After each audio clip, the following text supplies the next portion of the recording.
found. Alien skin Bamuwambye. Breaking news. Alien skin missing. You are Fangon forest woli eddakiika eno mukwano gwange.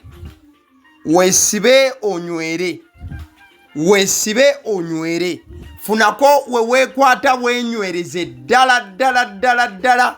Kubanga amawulire g'okubula kwa alien skin byonna byogenda okulaba mu vidiyo eno munywanyi wange byongera okubanga bikakasiza ddala nti alien skin ye yabuzeewo akyanoonyezebwa abantu be bonna bali mu kutya. Mwana mulenzi amanyiddwa nga Coach Clement omu ku babeera ku Fangon era nga tava ku kido kya alien skin atukakasizza nti n'essimu ya alien skin ey'ekyama etakubwako bantu ba bulijjo nga olina kuba wa family okugikubako.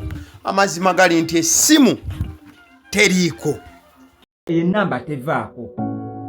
Gikuyeko nga teriiko. Oye mwana mulenzi amanyiddwa nga Coach Clement akakasiza nti enamba ya alien skin ey'ekyama agezezaako kuba nga agikuba ne sekukuba yenna wabula mutaayi wange ebintu byongedde okubanga bibijja. Essimu ya alien skin teriiko. Abantu abalina essimu ya alien skin zino endalalala bazikubye ne sekuba yenna almost lunaku lulamba nga teziriiko, wabula abali ku lusegere lwa alien skin olukubye ku ssimu eyo nga teriiko emitima gitandise okubaceekeera n'okuba nti bafunamu okutya okw'enjawulo. Kati nabagambye nti information nga tevudde mu Luga Media ebiseera ebisinga osooka n'ogirindamu. Mwana mulenzi amanyiddwa nga Luga Media wakati mu kufeesa n'okuba nti ebiyengeyenge bitandise okumujja mu maaso nga bw'omuwuliza eddoboozi eritandise okutyekera n'okukakana akakasiza ebitundu 10 ku kine waakyo nti amazima Mafia boss mukama we menke kimenke alien skin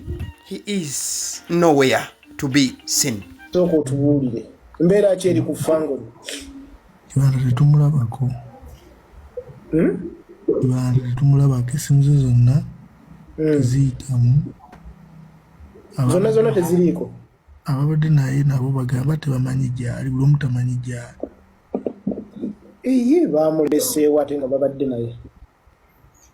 Luga Media takyasobola na kujja mu kamera at the moment wenkoledde story eno. Ziri sawa 3:30 ez'ekiro. Ennaku z'omwezi 27 mwezi gwa Septemba omwaka 2025. Musajja wa Katonda Luga Media amaziga gali mu kumuyitamu. Anonya alien skin buli ewasoboka. Alien skin takubwako liiso. Ebigambo byengendo okuddizaako bya mukyala amanyiddwa nga Emily Smith. Ono ali mu United Kingdom oba Bungereza. Wabula mukyala mufanguni nnyo era buli ddakiika na buli kantu konna kaba kagenda maaso ku Fangon abeera akalinako bwino n'okubanga akamanyi. Ono akubye wiso oba yabadde wiso blower omukulu akubye emiranga n'agamba nti bannange mujje muli eyo muli mu byakusaaga. Mafia boss alien skin menke kimenke talabwako tetumanyi waali. Wabula wuliriza ebigambo bino bya Emily Smith straight out of the UK. Kage ne bajjayo kamera ne bajjayo simanyi bino ebintu ebirala busaale biki alien skin tebamukutteko. Alien skin was not arrested. Aba basajja tebatutte alien skin okitegeera, but alien skin is not right now after basajja nga bagenze. Alien skin is nowhere to be found. Alien skin Bamuwambye. Alien skin is nowhere to be found. Badia bannange twesibe ebimyu abalabe bangi nnyo abatulidde alien skin nga basobola okukozesa opportunity eno okutuga omwana oyo ng'ensi temanyi bannange. Ate it is alleged mbu afande eddamulira yali emabega wa family n'eyamayanja okubeera nga banyigiriza alien skin olwa ssente za campaign nti olwokubanga alien skin yagaana okufuuka project. Alien skin yagana okufuuka project. Alien skin wants to work in the campaigns independently nga tali mu project ya muntu. Naye olwokubanga abantu bo bamanyira okulira mu bayimbi ssente ate yagaani kati bateekawo embeera yonna okubeera nti noki bannange twesibe ebimyu mubanje munoonye alien skin. Essimu ze zonna teziriiwo ate tebaamukutteko we bazze baatutte butwazi bintu tebaamusibye tebaamutokooteko era abaddewo.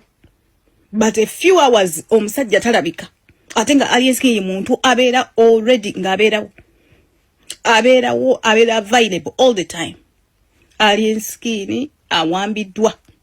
Tusabire alien skin abajjonkezi be bangi bano ba politician bana abayimbi basobola okosa opportunity eno okutuga omwana oyo omwana yakafuuka Ssalongo omwana taata tanaweza na myaka 27 na wolovu ne family ye afande damulira bannange bantu mwe mukole obwenkanya ali nsikini wabaina emisango gye yaziza mu mutwale mu court oba we mba mu suspectinga omwana yalichi ishaka ngayimba we mwagamba muno olunaku lumwalonde olwabiri lwabatuulamu era ensi yonna yonna ekiraba olunaku lwabatuulamu kubanga teyali Kampala omwana we mugamba nti no we bamukubira teyaliwo bana wolovu abo simanyi bani be bakuba omwana oyo ne batuga omwana oyo mwesibye ku alien skin twagala bwenkanya kubanga amazima tugamanyi ugambye embeera gye tulimu buli muntu nabwe kityo agoberera Fangon n'okuba nti awuliza ate era mukaddeke kamu ab'okusayidi eri abajagaliza ebirungi n'abagaliza alien skin ebirungi essaawa zino bw'obafunako okubanga boogerako gy'oli boogera ebigambo tebyatuka olw'ensonga bakyabikubyamu akafaananyi n'okulaba kiki ekiyinza okubanga kiddirira oluvannyuma lw'omuntu waabwe okubeera nga abuzeewo abamu bagamba nti yandibanga abuziddwawo ate abalala tebannamanya bumanya wa alien skin wasobola okubanga ali eddakiika eno kati nabwe kityo akansoke nkuwe omufanguuni omulala oba gayi okuva ku Fangon ono ebigambo abyogera makiikakiika bimusobedde agamba nti Mafia boss aliwa alien skin ayinza kubanga aliwo eddakiika eno ankubira nyamba sooka olindeko kuba sina na bengenda kugamba byonna byoyagala okumbuuza ngera byogera wano kitegedde so Mafia essaawa eno taliiwo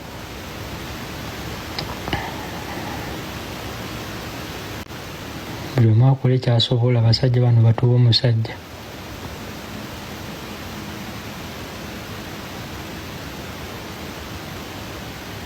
buli omu akola ekyasobola abasajja bano batuwa omusajja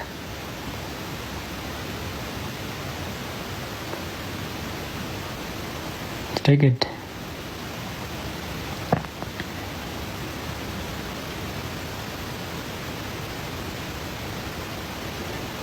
Mafia taliiko nze Mafia njogera naye buli lunaku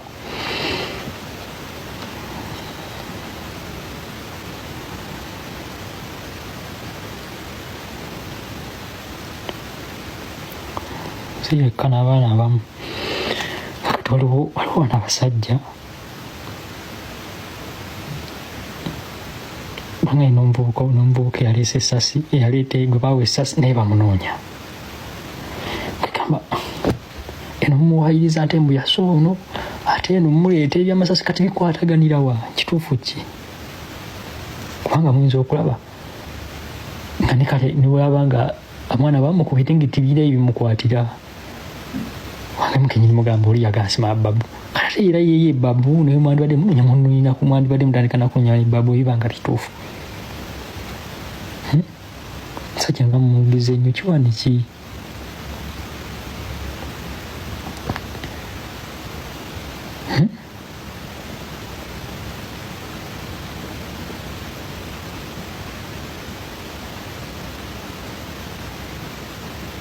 kiwani ki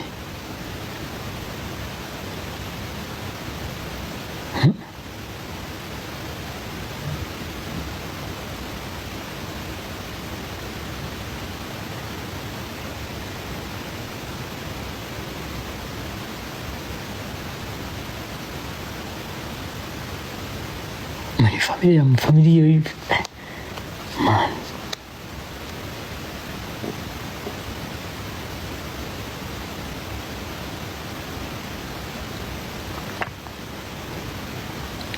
niko telefona awo bikyambuze kansoke male kutereramu nja kujja njogere fiti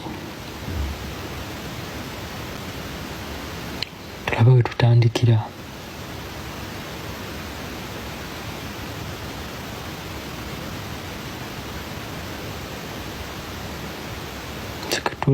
tulabe we tutandikira mbeera eri ku Fangon mukwano gwange ekyatabudde buli wa Fangon buli omu yeebuuza alien skin mu mazima amatuufu ayinza kubeerawa. Wabula njagala nkupuleyingireko ka video kano katini ku bimu ku bigambo ebyayogeddwa alien skin ebyasembyeyo kuzimu ku live zabaddeko ku mutimbagano wano. Alien skin yasoose kubanga avugumya Fangon wabula n'abasibirira entanda. Soko owulirize alien skin 1. Amaziga gabe matono. Nenga kwa kuvaawo kwange kwalibawo kunyolwa. Byo bigambo byayogeddwa alien skin ngagamba nti okuvaawo kwe walibeerawo okunyolwa. Wabula ate n'agumya Fangon n'abagamba nti amaziga gabe matono. Wabula ate era mukadde ke kamu alien skin n'agamba nti singa agezanga n'abula temusirikanga muwolerenga Fangon. Kati tugende kanemu kanabiri tugezeko okutracinga alien skin nga tukozesa agaliwo wano ebyanguwa. Wuliriza olunaku olwaliro ng'ennaku z'omwezi 27 Septemba mwaka 2025 poliisi esazeeko ekitebe kya Fangon Forest era nga story eyo twagikuleetedde. Ekyo kye kimu ku bifaananyi bye twakubye okuva mu video ya MC Ivan omu ku babadde ku ground nga poliisi esalako Fangon era neteekawo obuntu obubadde bulaga nti Fangon Forest crime scene. Ako kateepu ako akayero koolaba ako. Wabula ababaddewo bagamba nti poliisi bwezze alien skin teyakwatiddwako. The question would be, was he at the premises at the time? That is question number 1. Waliwo era ababaddewo bagamba mbu waliwo abaana ba Fangon Forest poliisi begenze nabo. Okusinziira ku Vane wa Fangon, Vane agamba nti Joy Africa bamututte, then waliwo ne gwe bayita Jobless naye bamututte. Tuli fenna poliisi wejjidde olunaku olwaleero ku Fangon Forest kigamba nti waliwo abaana abatwaliddwa, of which kyandibanga poliisi ekikoze kukola kunoonyereza ku byonna. The police is yet to come out and do a press conference in regards to the arrests mentioned above. Abuzeewo ekifaananyi kyolaba eddakiika eno kifaananyi kya Eddie Kenzo wamu ne Minisita Balaam oba Ssaabavvulu Balaam Bargahari Atenyi. Kino ekifaananyi kikubiddwa okuva ku lukuŋŋaana oluli ku Speak Resort Munyonyo wendikoodingidde vidiyo eno. Olukuŋŋaana olubaddeyo lukuŋŋaana lw'abayimbi abasinga mu bungi mu Uganda bakuŋŋaanye kwaniriza President Museveni nga balonkinga ne gy'oyinza okuyita Yoweri album. Abayimbi bonna abasubscribinga ku UNMF era n'abayimbi bakyali ba Eddie Kenzo n'abalinaanyinaganye Eddie Kenzo bonna gye bali. Njagala okujjukiza nti Eddie Kenzo yabadde ne alien skin ekkololo Sunday wedde era nga baawayaamu ne Eddie Kenzo okumala akabanga. Wabula olunaku olwaleero ku mukolo gutegekeddwa ku Speak Resort Munyonyo ogwa UMNF oba Federation y'abayimbi, alien skin amanyiddwa ennyo nti kyaliwa Eddie Kenzo ate kyaliwa Bebe Cool. Alien skin talabiddwako ku mukolo guno. He didn't do anything like an appearance. Newankubadde gye buvuddeko era ekkololo yalangirira nti afuuse wa NRM. So kibadde kisuubirwa nti engeri President Museveni gy'abadde ajja n'okuba nti omukolo gw'abayimbi bonna mu Uganda naddala abasubscribinga ku Federation ate nga alien kyaliwa Kenzo, kibadde kisuubirwa nti alien skin sure deal abadde alina okubaawo. Alien skin talabiddwako, then ekyo kiba kireeta okutya eri omufanguni yenna. Eyo point number 2. Tugende waddako. Posta eyo gye weetegereza ya kivulu kya alien skin ekirina okubeerayo olunaku olwaleero lwe bagamba nti abuze oba abuziddwawo oba tannalabwako wawaali. Posti ya leero lwenkoze story era olunaku alien lwabuze as it is alleged by Fangon members. Posti eno oba posta ebadde ya kivulu ekimanyiddwa nga akapande kasoma maje mu holiday makers bash era nga sheeno ebadde nansa na ganda ku kifo ekimanyiddwa nga meeting point ya leero ng'ennaku z'omwezi 27 September era nga Sandra Nax MC Kabirango wamu ne mwana mulenzi amanyiddwa nga Chief Medi be babadde basuubira okubeera ne Alien Skin ku sheeyo.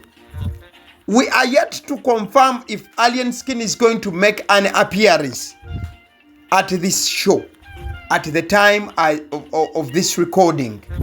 Tugenda kubanga tulindirira awo oba nfuna bulungi. Ewalala Alien Skin wabadde asuubira okubanga making a appearance kyekivulu ekimanyiddwa nga Banana Tourism Festival.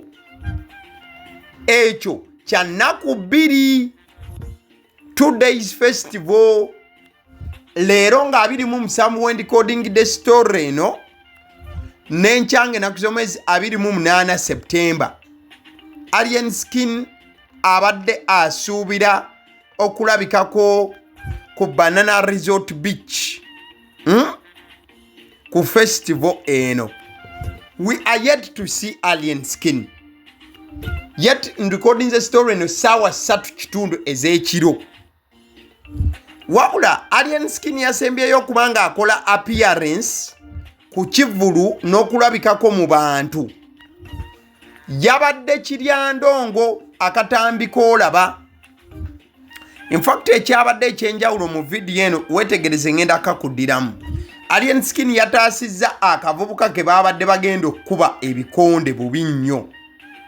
Tunulira kapiisi ngenda kakuddiramu. Alien Skin yataasizza omwana gwe babadde bagenda okukuba. Wetegereze awo ngenda okuddiza. Look close. Here we go. Akavubuka ako. Yes. Baade bagenda kachagua. Alien Skin n'agaana baade bagenda okukachagua era n'aba mukambwe nnyo n'atabuka. Era n'abagamba bakole ki? Bagusale. That was Kiryandongo. But Kiryandongo yabadde ya nnaku z'omwezi 26 September. Alien Skin ali mu kunoonyezebwa nga 27 September. Olw'omukaaga ekiro. Mbaddeko ku online waliwo omukyalo yamanyiddwa nga Alia akola ku Sanyuka TV era nga kyali nnyo wa Alien Skin. Bwaze online y'ebintu abitutte nga byakusaaga era abadde asaagirira ng'agamba nti temufaayo Alien alabika ali mu kumala balongo. Engeri gye yazadde abalongo alabika ali mu mikolo gy'abalongo. Abaana ne bamugamba n'amasimu ge ne gavaako olw'okuba ali mu balongo. Kati vane wa Alien yazze online n'amugamba nti munnange oli mu kusekera mu nsonga. Alien Skin is nowhere to be seen. Singa Alien Skin abadde atwaliddwa police nga bwe kisuubirwa, automatically at least by now twandibadde tutegedde. But wannabaawo police notification confirming arrest ya Alien Skin by the time when recording the video eno sawa ziri 3 ez'ekiro. So Alien Skin amisinga okusinzira ku ba Fangon. Kyakala kutegeeza ku bannaffe aba Honey Bites. Balina package y'omwana adda ku ssomero. Ntegeeza ebyokulya. Bamukolera daddies, bamukolera amawogola binyeebwa, donuts eziri decorated, balina cupcakes. Byonna ebyo babikuwera omwana wo ku package ngadda ku ssomero.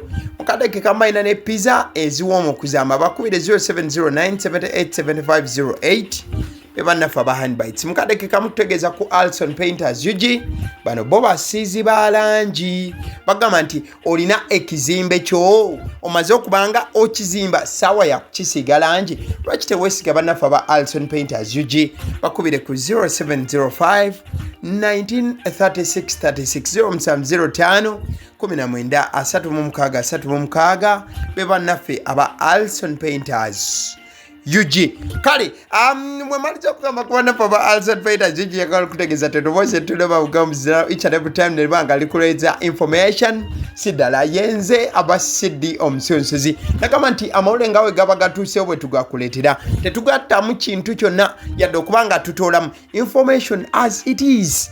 That is how we bring it to you. Kati kibeera erigwe okukomentinga n'otubula kikyolowooza era mu comment section bwobanga oli mu Fangon wandika free alien skin, bwobanga oli mu Fangon wandika where is alien skin aliwa.